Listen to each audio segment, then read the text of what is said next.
Assalamualaikum warahmatullahi wabarakatuh. Bismillahirrahmanirrahim. Allahumma shalli wa sallim ala sayyidina Muhammadin wa ala alihi washabbihi ajmain. Amma ba'du. Sedanten ingkang kula hormati wabil khusus teman Bapak kula Kiai Agus Ali Masyuri. Beberapa kiai tanpa mengurangi rasa hormat, saya hormati semua. Ini ada beberapa gus. Ini saya ngaji insya Allah seperempat jam.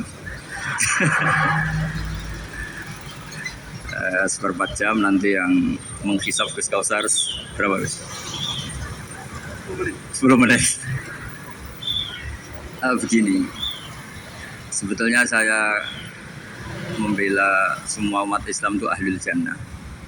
Karena saya ini ibarat marketing. Kalau orang Kristiani itu kan setiap orang mati sudah tenang bersama Bapak di surga. Jadi kampanye itu menarik sekali. Sementara kita sudah kiai, sudah imam masjid, sudah ulama, masih saja dikhawatirkan su'ul khotimah. Ini kalau kampanye ini tidak imbang, ini nanti saya takut kalah. Makanya saya bilang pokoknya semua orang mukmin itu ahlul jannah. Karena memang asli hadisnya seperti itu, mangqala la ilaha illallah dakhalal. Bahwa kemudian ada beberapa kiai yang mungkin wataknya itu pesimis, kemudian bikin sekian aturan-aturan yang sebetulnya itu cerminan dari pesimisnya. Terus akan-akan masuk surga itu susahnya bukan main. Nah itu saya tidak setuju karena tadi pasti kalah dengan kampanye sebelah yang setiap orang mati dibilang sudah tenang bersama Bapak apa di surga. Jadi ini penting. Terus kedua saya bilang agama ini sudah begitu baik. Masa kunci surga sudah dibocorkan miftahul jannah la ilaha illallah. Masa sudah pegang kuncinya nggak jadi masuk surga itu kan aneh. Ya sudah masuk saja, tapi tidak usah minta bantuan saya, masuk aja. Kan sudah pegang kuncinya. Terus ketiga, kenangan terburuk saya ketika jadi kiai itu gini. Saya ada beberapa guru SD datang ke saya. Ini agak-agak masalah besar. Gus boleh enggak buka ujian nasional yang masih disegel? Semua guru bilang nggak boleh, itu kriminal. Ada satu guru yang bikin analogi agak kacau. Boleh saja. Wong ujian di kuburan saja dibocorkan para kiai nggak apa-apa. Itu.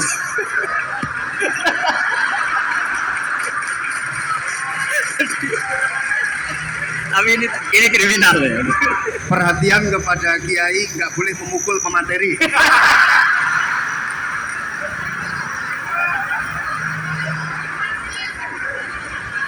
Jadi tentu itu analogi yang salah kan. Marrobuka kan, Tuhan kamu siapa, Nabi kamu. Tuhan kamu siapa, Nabi kamu siapa, imam kamu siapa. Ini kan sudah dibocorkan oleh para kiai. Artinya apa? Nak raiso jawab kebablasan gitu. Terus guru ini berpikir kalau ujian akhirat sekrusial itu saja bisa dibocorkan, kenapa ujian nasional tidak boleh? Tentu ini kias yang salah, ada ngajari seperti itu. Tapi saya ngajari ke kalian betapa mudahnya masuk surga. Kunci jawaban sudah dikasih, kunci pintu masuk sudah dikasih. Kok sampai tidak masuk, ini kebablasan. Paling salah gurunya. Jadi ini kenapa saya sering cerita orang mukmin semua itu minat dari jannah itu saja. Sama tidak usah takut su'ul khotimah, tidak usah takut berlebihan seperti itu. Karena setahu saya, setidaknya saya mewakili ulama zaman ini. Rata-rata guru kita ini bermacam-macam dalam berkeyakinan berpikir tentang. Di antara ini yang mulai saya ngomong serius, supaya tadi kan guyonannya sudah diambil Gus Riza sama Gus Kausar. Saya tahu kenapa mereka guyon. Kalau ngomong serius takut kalah sama saya.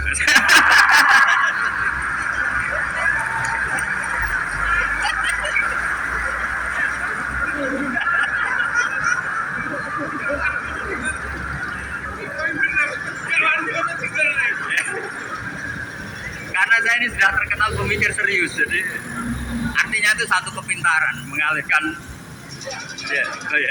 itu satu kecerdasan. Betul cerdas. Jadi itu bukti beliau ini cerdas. Saya berpikir begini, ini madzhab Syadzili. Kita semua tentu Syadzili karena kita semua ngaji kitab hikam. Kita tahu kitab hikam itu muridnya Abdul Abbas Al-Mursi. Abdul Abbas Al-Mursi muridnya Syekh Abdul Hasan apa? Asy-Syadzili. Saya masih ingat betul makalah itu dan saya ulang-ulang. Setiap saya ngajar di sarang saya ajarkan. Kilali kata Abdul Hasan As-Sadili, saya pernah dapat hadis, dapat semacam ilham. Apa makna min syarril waswasil khannas? Itu kata beliau dijawab oleh hadis itu. Hadis itu nggak perlu diterjemah tadi Anda karena tadi diajarin itu. Apa yang dihidupkan itu nggak perlu dijelaskan. kata hadis tadi, waswasun yadkhulu bainaka wa baina habibika. Yunsika al-qafahu al-hasanah wa yudzakiruka af'alaka as-sayyi'ah wa yukassiru indaka dzatas shimal wa yuqallilu indaka dzatal yamin liya'dila bika an husni dzanni billah ila su'i dzanni billah. Jadi yang dikatakan waswas adalah kamu digiring untuk hanya ingat sisi-sisi kamu yang negatif, dilupakan bahwa Anda punya sisi-sisi yang positif. Misalnya seperti ini, mungkin secara fikih tadi baca-baca tegas, wah ini masalah lelaki perempuan dipisahkan gini-gini. Tapi kenapa Gus Ali bilang ya sudah gini nggak apa-apa. Sebetulnya ada rukhsah itu karena ini di depan umum. Yang paling pantangan Nabi itu layak luanna rojulun bimroatin. Ini ada yang menjaminnya katanya. Malah khawatir saya di sini dipisah, tapi setelah berduaan nggak bisa. Jadi toleransinya karena ini di depan umum itu masih ada toleransinya. Layak luanna rojulun bimroatin. Begitu juga ketika kita dosa, misalnya kita dosa. Orang Islam setiap dosa itu pasti ingat salahnya, terus kemudian istighfar. Dan ketika satu kebaikan dibandingkan keburukan, itu kata semua ulama, karena sayyi'ah itu bernilai 1, kebaikan bernilai apa? 10. Itu masih surplus berapa? 9. Jadi itu cara berpikir Abdul Hasan As-Sadili. Kenapa kamu harus berpikir positif tentang Tuhan? Sekali berpikir tentang negatif, itu bahaya betul. Misalnya begini, kamu berpikir Stare wangi jadi kiai, sujud, rukuk, ternyata aku tetap lebih neraka. Gunanya apa? Itu menurut saya kan nggak punya akal. Sujud itu satu kelaziman menghamba kepada Allah. Normalnya seorang hamba itu ya sujud. Kemudian gara-gara kamu ingin masuk surga, terus logika kamu dibalik. Gunanya apa saya sujud? Ternyata saya masuk neraka. Itu pertanyaan yang benar-benar bodoh dan itu menjadikan Allah benci. Logikanya dibalik begini. Ini saya ngomong serius karena ini bentuk kemenangan saya. Ini kemenangan saya. Saya berkali-kali ngomong di kota pelajar di Jogja karena banyak pengujinya juga. Bukan sekedar pendamping tapi penguji. Banyak yang profesor, bukan sekedar dokter, banyak yang profesor. Jadi ya ini dok. Begini, saya pernah ditanya sama seorang dosen, Gus, saya ini ngaji hadis banyak, tapi ada yang saya tidak paham, yaitu mangkola la ilaha illallah dakhalal jannah, ada kalimat wa in zana wa in sarqa. Meskipun pernah zina, pernah maling. Ini kan seakan-akan mentoleransi perzinahan dan pemalingan. Terus saya bilang, oh makna hadis itu seperti ini. Jadi kebenaran absolut, kebenaran yang mutlak itu tidak akan terganggu oleh status perilaku seseorang. Saya berkali-kali memberi contoh. Orang yang ditangkap KPK akan bilang 1 tambah 1 2. KPK-nya juga bilang 2. Rivalitas dalam politik, Pak Prabowo ya bilang 2, Pak Jokowi juga bilang 2. Orang yang zaniyah, yang lonte pun akan bilang 2. Muftinya juga bilang 2. Ketua MUI-nya juga bilang. Artinya gini, kebenaran yang absolut adalah kebenaran yang siapapun akan meyakini seperti itu. Seperti 1 ditambah 1, 2. Kamu punya musuh bilang 2. Kalau ibu-ibu ini punya maru, ya marunya bilang 2 tadi tambah mama. Nggak tahu saya terjemahnya apa tadi. Nah, kebenaran yang absolut itu kebenaran yang siapapun pasti mengakui. Dan uniknya begini, saya kalau saya pernah ngaji acara himmah, acara pondok sarang di Demak. Kalau kamu bilang 1 ditambah 1 menjadi 2, untuk mengatakan 2 itu kamu butuh hadiah enggak? Mereka semua jawab enggak. Kita semua juga saja mengatakan tembok itu putih. Kenapa? Karena memang putih. Kita mengatakan 1 tambah 1 2 karena memang kita tanpa presentasi dapat hadiah, dapat penghormatan. Kenapa untuk mengatakan Allah itu Tuhan kita butuh surga? Memangnya kalau tidak ada surga Allah tidak jadi Tuhan? Ini problem orang soleh-soleh yang terlalu pesimis. Makanya nanti orang-orang soleh itu masuk surganya berat. Tapi kalau orang alim lebih gampang kira-kira seperti itu. Iya, karena kan imannya lebih bagus. Dalam hadis qudsi, Allah ini yang dibuli orang-orang soleh. Laulam akhluk jannatan wala naron alam akun ahlan an uto'ah. Dalam hadis qudsi, Kalau saja saya tidak menciptakan surga dan neraka, apa saya tidak jadi Tuhan yang perlu ditaati? Apa kalau kamu tidak saya kasih uang 1 juta terus bilang 1 tambah 1 11? Enggak kan? Tetap bilang berapa? 2. Kalau kebenaran absolut yang 1 tambah 1 kamu bilang 2 meskipun tanpa mendapat hadiah. Kenapa untuk bilang Allah Tuhan kamu butuh hadiah surga? Itu kan secara ikhlas belas. Makanya saya terus mengajarkan ikhlas. Ikhlas itu bisa dilatih dengan akal, dengan pikiran, bil ilmil. Harus dilatih. Nah di sini ini momen atau makna yang mestinya harus difahami wa inzana bahwa kalimat ini sah meskipun dilafatkan seorang yang pernah zina. Sama seperti 1 tambah 1 2 sah, diucapkan siapa saja sah. Dan siapapun akan mengucapkan itu secara ikhlas. Ini penting saya utarakan. Sehingga setelah ada firqah-firqah takfiri yang mengatakan orang megang keris itu syirik, ke kuburan syirik, ini syirik. Itu salah besar. Salahnya adalah tadi kalimat-kalimat atau kebenaran-kebenaran absolut ini sudah jadi sibghatallahi man ahsanu minallahi sibghah. Kalimat ini begitu absolut di hatinya orang mukmin. Sehingga ketika terganggu oleh hal-hal yang adat istiadat kayak pegang keris, kayak apa, ini tidak mengganggu. Tetap kualitas iman ini di atas keyakinan adat membawa apa keris. Kalau orang membawa keris menjadi syirik karena percaya sama makhluk. Orang misalnya kejawen kalau nggak bawa keris nggak nyaman. Orang kota itu kalau nggak bawa ATM juga nggak nyaman. Itu tidak dihukumi syirik. Kamu pergi lupa bawa HP nyaman enggak? Enggak, kenapa tidak dihukumi syirik?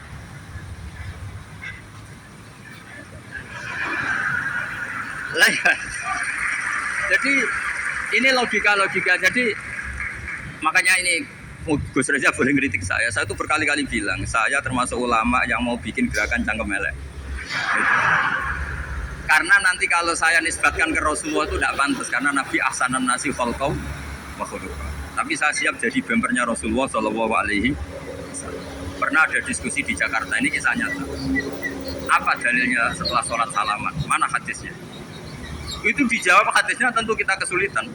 Kalaupun ada hadisnya dhaif semua yang masalah musafahah. Akhirnya mau tidak mau dijawab pakai cangkem elek. Boleh nggak kamu setelah salam nyalain HP yang off? Boleh. Boleh nggak ke kamar mandi? Boleh. Oh berarti kencing boleh, nyalain HP boleh. Yang nggak boleh itu ingat Allah. Karena mereka mengkritik wiridan, ngeritik salah. Akhirnya mikir. Ada nggak hadisnya orang setelah sholat nyalain HP? Nggak ada kan? Tapi mereka nyalain HP nggak hambatan. Tapi untuk salaman masalah. Ke kamar mandi boleh, tapi untuk wiridan enggak. Akhirnya mereka sadar, oh iya, lama-lama dibisi gini yang kelompok itu, kamu itu korban aliran supaya kamu nggak ingat Allah, ingatnya HP-nya. Sehingga orang wiridan kamu kritik, orang nyalain HP enggak kamu kritik. Itu kelompok itu adalah kelompok orang-orang yang supaya orang Islam itu lupa Tuhannya. Itu gerakan cangkem elek, tapi jadikan orang sadar. Jadi ini penting. Jadi kalau kamu tidak bisa bela agama dengan jalan yang lurus karena tidak bakat itu, nggak apa-apa pakai cangkem elek tadi. Karena nggak mungkin gerakan ini dinisbatkan kepada Rasulullah Shallallahu Alaihi Wasallam. Kalau soal sanad saya punya sekian sanad tentang itu, tapi tidak usah kamu ikuti. Ada orang tanya, ya Pak Kiai kalau setan dibakar di neraka panasan enggak? Ya panasan. Lo kan setan dari api, ngapain harus panasan? Kan materinya sama. Kak Kiai tadi gak kesulitan, dia ngambil pasir disawur di wajahnya.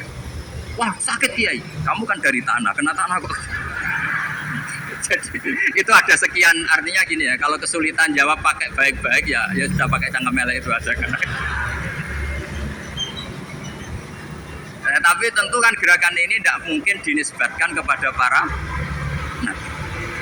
Tapi saya pastikan meskipun nggak bisa dinisbatkan kepada para nabi dari segi cangkem elek tadi, tapi secara semangat itu sama. Saya punya sekian contoh. Bener Gus Rizal tadi gojol saya sengawur-ngawurnya itu masih punya sana.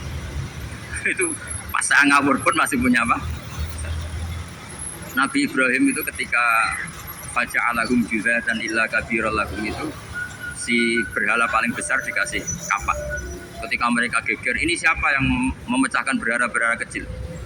Kata mereka, sami'na fata yadhkuruhum yuqalu lahu Ibrahim. Ya kira-kira Ibrahim lagi.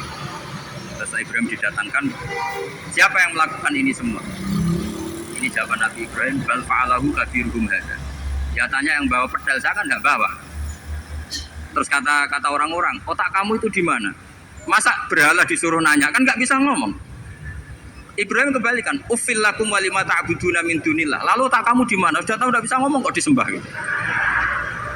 Itu ada kata ufin loh. Ufin itu kalau diterjemah kira-kira ya agak-agak jancuk gitu. Kira-kira seperti itu. Jadi Sekarang dalilnya jancuk apa sih?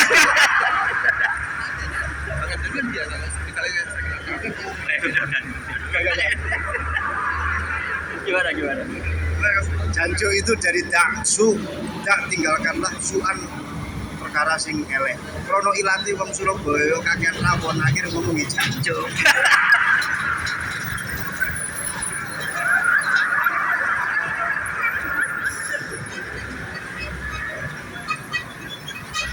Jadi mulai dulu melawan kebatilan itu harus pakai logika yang vulgar. Karena memang nggak mungkin dengan bahasa pria itu tidak mungkin. Dan ini penting saya utarakan. Nah, kalau nanti nggak mungkin dinisbatkan kepada Rasul karena Nabi adalah ahsanan nasi khalqa wa khuluqa, kita yang ngambil alih saja. Gus Reza, saya, Gus Alsan ini cara tangkem elek kan pantas. Luas. Selain bakat ya sudah natural. Karena memang itu cara kita menjelaskan kebenaran. Saya ulang lagi, itu cara kita menjelaskan apa? Mau enggak? Saya pernah ditanya sama seseorang, Gus, beberapa nabi itu kan poligami. Poligami itu bukti hiperseks. Karena yang tanya itu orang nasionalis, nggak pati senang Islam. Terus tak balik tanya, perempuan itu makhluk lemah enggak? Ya lemah. Kalau nolong lama satu itu gimana? Ya baik. Kenapa nolong dua jadi tidak baik? Harusnya kalau nolong tiga tidak baik. Tapi saya tidak dukung poligami. Nah, ini cerita saya. Setidaknya mereka jadi ingat. Saya itu pernah ditanya agak-agak orang ateis. Dia benci Islam, lain benci Islam. Pertanyaan kedua, kenapa dalam perang itu seakan-akan Nabi itu perampok? Hartanya orang kafir disita kemudian menjadi ghanimah. Itu kan kayak ngerampok. Terus saya tanya gini, kalau ada penjahat ke rumah kamu, kemudian pakai senjata api, setelah kamu ringkus, itu senjata api kamu kembalikan apa kamu sita? Oh ya saya sita, kalau tak kembalikan dipakai ngerampok lagi. Ya sama seperti itu, kalau kekuatan mereka dikembalikan, akan dipakai kekuatan mereka lagi. Jadi, ya lagi-lagi ini kemenangan orang serius. Karena nanti guyanya sudah dintekno sama Gus Abbas sama Gus. Nah, kenapa saya ngajar begitu rileks, begitu santai? Karena pikiran saya sederhana. Fa innal uqula mutarratun ila qawlil. Akal sehat pasti dipaksa menerima kebenaran. Jika kebenaran itu tidak usah ngomong secara serius, secara enggak. Kebenaran itu mudah diterima. Saya itu pernah ngaji berkali-kali di Jogja di mana-mana sampai ada buku seorang dokter nulis tesisnya itu bangga lagi menjadi muslim setelah ngaji saya itu. Karena saya menerangkan itu ringan. Orang Islam itu harus mencintai Allah. Ciri utama cinta itu tidak tegang, rileks. Saya bilang begini, kalau kamu pernah 1 tahun digratisi orang rumah, makanan, kamu kira-kira itu mudah nggak mencintai orang yang berjasa sama kamu minjemin rumah dan ngasih makan gratis? Mudah kan? Apalagi kita ini mudah mencintai orang yang minjemin mobil 1 tahun, ngasih rumah 1 tahun, apalagi selamanya. Kenapa kita tidak mudah mencintai Allah yang memberi kita bumi, air, oksigen, semuanya kita dikasih Allah. Akhirnya mereka mikir, wong mencintai seseorang yang ngasih dalam durasi 1 tahun saja mudah, apalagi mencintai Allah yang ngasih kita tanpa. Itu disebut walladzina amanu asyaddu hubbal. Orang mukmin itu mudah sekali mencintai Allah. Caranya dilatih tadi. Kita mudah mencintai orang yang berjasa sama kita. Kenapa tidak mudah mencintai Allah yang tentu jasanya lebih besar? Karena akhir-akhir ini banyak orang yang terlalu nazir, terlalu kata Nabi kan basyiru wala tunaffiru yasiru wala tu'assiru. Sehingga saya bikin gerakan. Pokoknya semua orang mukmin pasti masuk surga. Nanti soal ada kesalahan-kesalahan kecil yang menjadikan orang su'ul khotimah itu sifatnya kehati-hatian. Jangan menjadi hukum. Hati-hati itu tidak menjadi hukum. Kalau kamu nyupir hati-hati itu bukan berarti pasti kecelakaan. Enggak. Hati-hati itu ya hati-hati saja, tidak menjadi hukum. Ini penting saya utarakan karena kubu sebelah kampanye sudah tadi, setiap mati pasti tenang bersama Bapak di surga. Sementara kita mau kampanye, kamu sholat tidak mesti diterima, haji tidak mesti diterima, jadi kiai tidak mesti masuk surga. Coba kalau kita kampanye gitu terus, yang mau jadi muslim itu siapa? Jadi ini sudah tak perhitungkan matang-matang saya milih mazhab seperti itu. Ya ini saya pikir sudah, ini pembandingnya supaya punya waktu.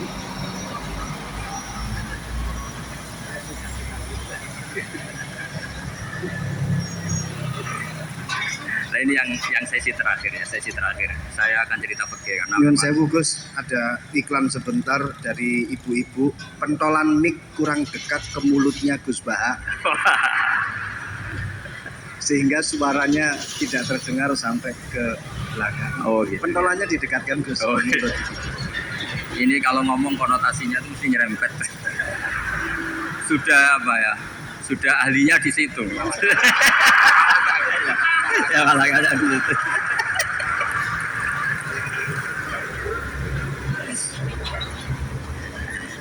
Dalam sesi terakhir saya cerita pentingnya pembanding. Imam Rafi'i itu yang ngarang kitab Muharrar. Kitab Muharrar ini adalah ringkasan dari kitab Al-Wasit. Al-Wasit itu karangannya Imam Ghazali. Al-Wasit sendiri ini khas ngaji NU karena NU maknanya Nahdlatul Ulama, gerakan para ulama. Jadi kalau nggak ngerti alim-alim seperti itu ya ada NU. Sebenarnya sampai itu pasnya Nahdlatul Ummah, gerakan umat. Tapi kan sudah jadi partai politik Nahdlatul Ummah. Karena yang katakan NU itu Nahdlatul Ulama, gerakannya para ulama. Imam Rafi'i itu berpendapat sujud itu cukup pakai gaduk, pakai jidat. Itu dalam kitab Muharrar. Wal asoh anna sujud yasiku mau cukup biwatil jabah. Ketika Imam Nawawi mentasih kitab Muharrar namanya Minhajul Thalibin, itu mengkritik Imam Rafi'i. Kata beliau sujud itu untuk sah harus melibatkan 7 anggota karena berdasar hadis umirtu an asjuda ala sapati a'dzumin, yaitu al jabhah wal yaden wal rubaten wal qadamen, yaitu jabhah 2 tangan, 2 lutut dan 2 qadamen. Akhirnya saya ngecek di kitab asli Imam Rafi'i termasuk Ashabut Tarjih dan Imam Nawawi. 2 orang ini khilaf. Kan nggak mungkin kita sebagai mushahihnya karena yang khilaf ini 2 ulama besar, satu Imam Rafi'i, satu Imam Nawawi. Kita tidak bisa hanya mengikuti Fathul Mu'in yang mengatakan idah salafan Nawawi wa Rafi'i Imam Nawawi, tidak bisa karena Imam Rafi'i ini sering nginduk sama kitabnya Imam Rafi'i karena senior Imam. Setelah saya cek di kitab kitab asli Imam ya, satu sumbernya semua madzhab Bapak Syafi'i. Ternyata Imam Syafi'i ngedikan hanya begini. Wa uhibbu, saya suka setiap orang Islam sujud itu melibatkan 7 anggota karena itu aman, pasti sah. Tapi wayah tamilu kata beliau, tapi mungkin saja sujud hanya watul jabah itu sah. Kenapa kata Imam Syafi'i? Li qaulihi sallallahu alaihi wasallam atau li du'aihi sallallahu alaihi wasallam di sujud sajadalaka wajhi wa sam'i wa basari. Nabi ketika sujud itu hanya berdoa, ya Allah sujud kepada engkau wajhi wa sam'i wa basari.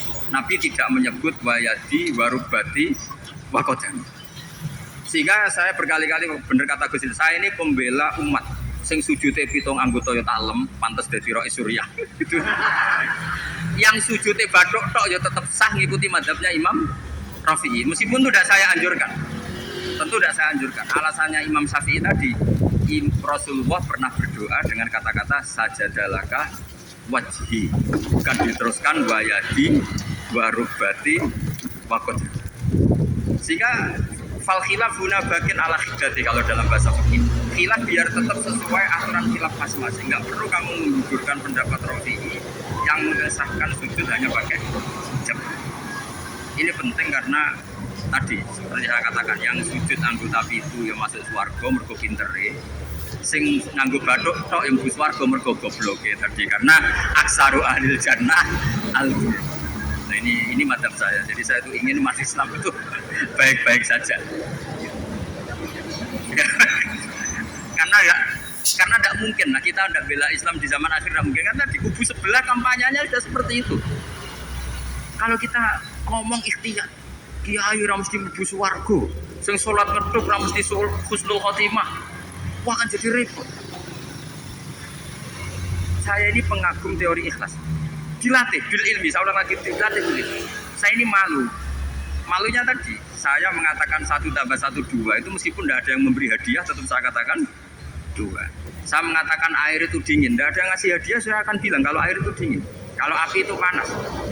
untuk hakikat-hakikat seperti itu saja saya jujur tanpa ingin imbalan. Tapi ketika hakikat mengenai Allah kok saya minta imbalan surga dan neraka, ini apa-apa? Kira-kira gitu lah, roh Suriah macam apa gitu.